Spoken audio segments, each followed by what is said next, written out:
Thank you for joining us for Studio 21. For the next minutes, we'll be talking some more about the Civil War with William Piston, a professor from Missouri State and one of the foremost experts on the Civil War in this four-state area.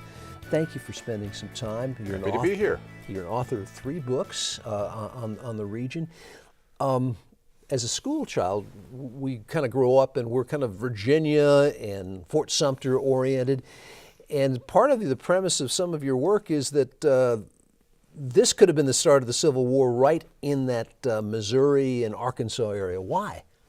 Well, you're quite right. Myself, a child of the centennial, the 1960s, I remember, that intense focus on Fort Sumter and then on Bull Run and thinking of the Civil War very much in those terms of the East. But a lot of people don't know that had things gone just a little bit differently, this area, which is usually called the Trans-Mississippi, this side, and within that the upper Trans-Mississippi, had events gone just a little bit differently, the war might have begun right here. In February of 1861, pro-secessionist groups surrounded the arsenal in Little Rock, the federal arsenal, where there was a federal garrison protecting the federal property. And the commander there, James Totten, had to make a decision what to do. Tried to get Washington to give him advice, and when he didn't get any, followed the request and evacuated the facility, and there was no bloodshed.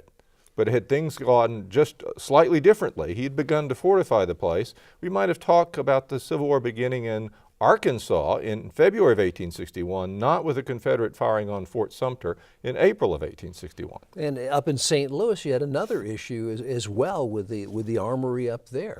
Yeah, in that case, a federal captain had been sent from Fort Leavenworth to reinforce the arsenal in St. Louis, and that was the largest arsenal west of the Mississippi River. Such things were important when Louisiana had declared itself to be independent and joined the Confederacy.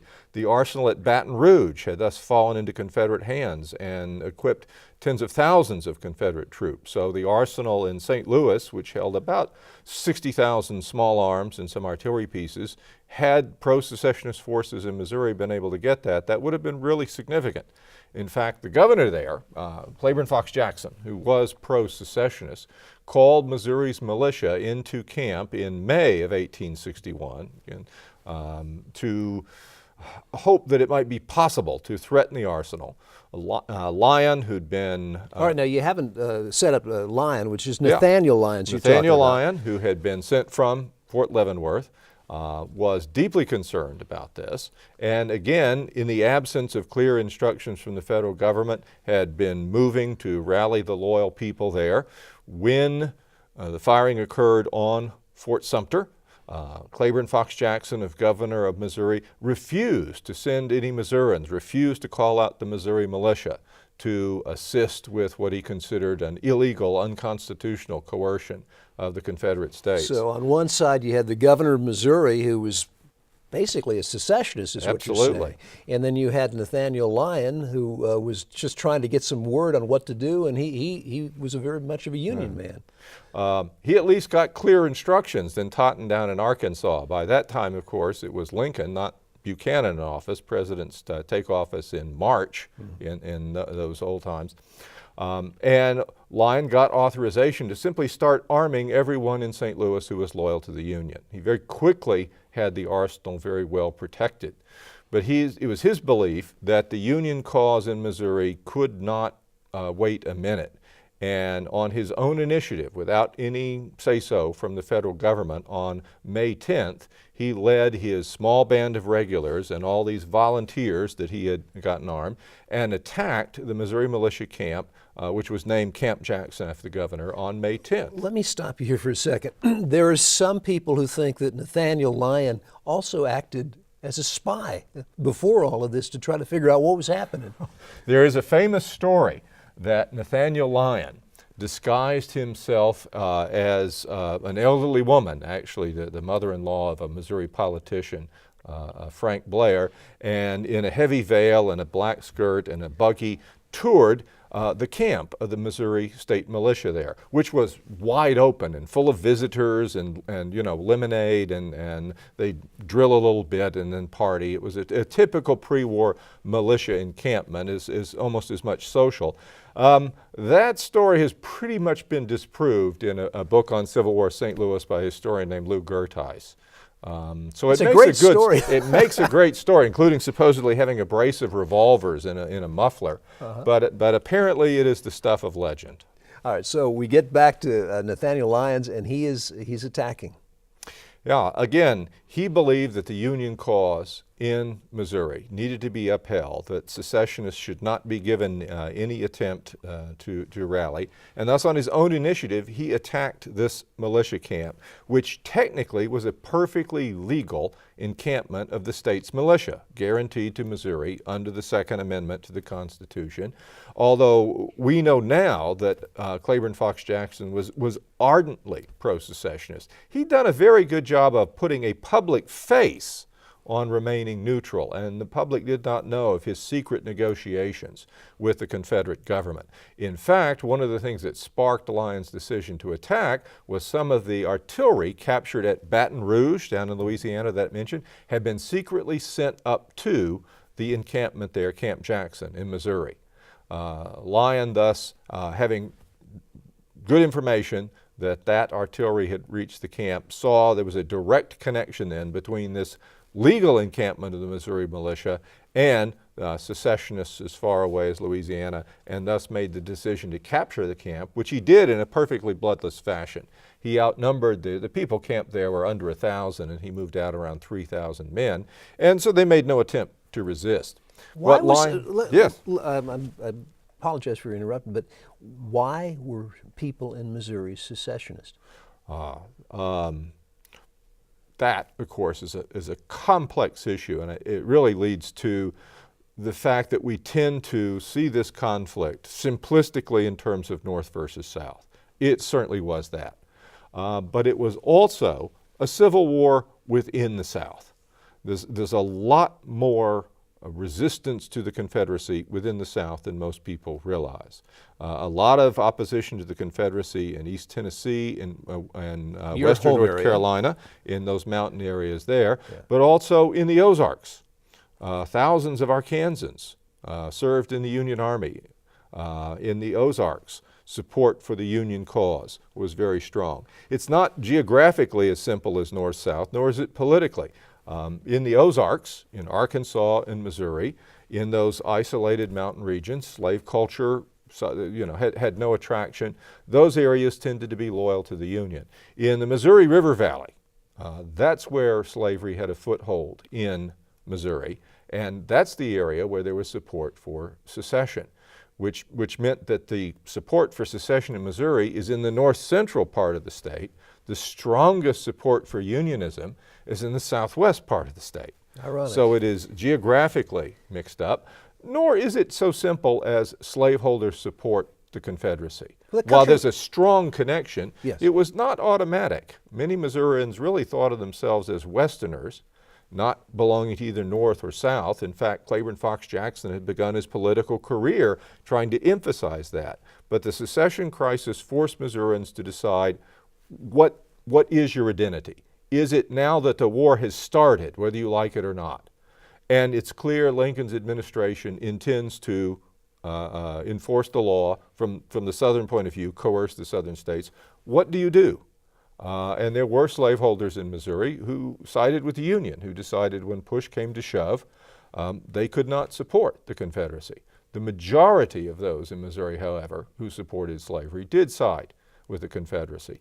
The state divided very roughly about 60-40, with about 60% of the people supporting the Union. Who were these people? I mean, in terms of the makeup of Missouri at that time, are these immigrants? Are these people just migrating from one state to the other out here? That was a major factor. I mean, the population in Missouri had just skyrocketed between 1850 and 1860. And a lot of that was from immigration of Germans. coming in from Europe, refugees from the revolutions, the failed revolutions in 1848, Irish coming in from the potato famine of the 1840s. So St. Louis in particular was a center of German-American immigration. For those people, strong support for the Union. For them, the Union represented democratic government, the right to vote at all, the right of the people to determine that. And for them, for a minority of the representative democracy, the South, to pull away represented a destruction of what Lincoln would famously later say is the last best hope on earth for democracy. And so there's a strong ethnic element in Missouri, and that element is very strongly Unionist.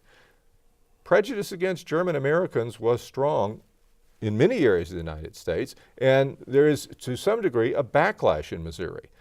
People support, how do you choose? What do you choose?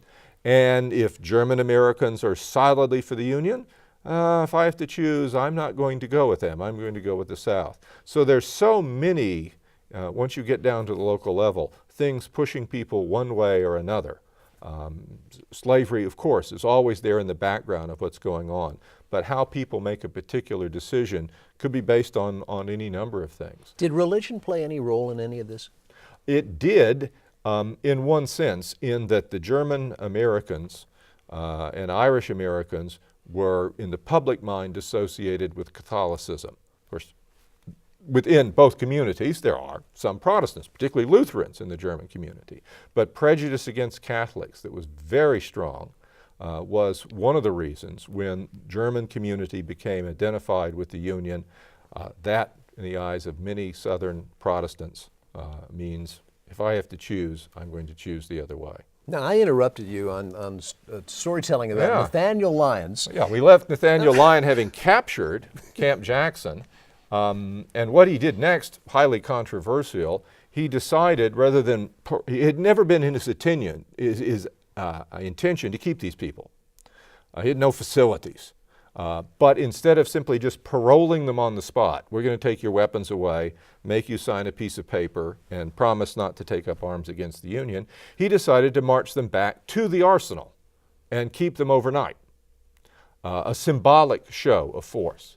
And just almost immediately, just as they were beginning to march out of Camp Jackson, which was on the outskirts of St. Louis, a riot broke out. Southern supporters on the fringes of his men, as he's lining them up, began hurling bottles and rocks, and then someone fired a shot, almost certainly some Southern supporter, at Lyon's men. And before Lyon could gain control of them, his men had fired back into the crowd. 28 civilians, including an infant, including children, were killed, and this polarized the city. There were a couple of days of rioting following that in which there were more civilians killed.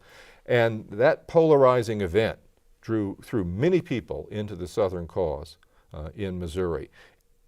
Claiborne Fox Jackson and those who supported secession did a fine job of painting this as a federal administration under Lincoln, the abolitionist, out of control, coercing Missouri's legal government, not telling anyone about being in negotiation with the South, in portraying then the federal government as the oppressor. And not so much the federal government, it's always not the government in Washington, it's always the black Republican administration. It's not an oppressive central government, it's a government that's in the hands of abolitionists. That's the threat. Now, Lyons became a martyr in a very much of a symbol, didn't he? He did. He launched a complex campaign to try and gain control of Missouri. Succeeded very handily in June and July in securing the key river and railway networks. And in that way did more than anyone to keep Missouri in the Union. But when he pushed on into the Ozarks, reaching Springfield, Missouri, he had basically reached the end of his tether. It was very difficult for him to support his men logistically. By that time, late July, the federal government had determined that its main focus in the West needed to be opening up the Mississippi River. And Lyon got orders to come back. You don't need to be as far south as Springfield. Rather than obey those orders directly, he wanted to uphold the prestige of the Union arms, and he led an attack on a Southern army that had gathered nearby.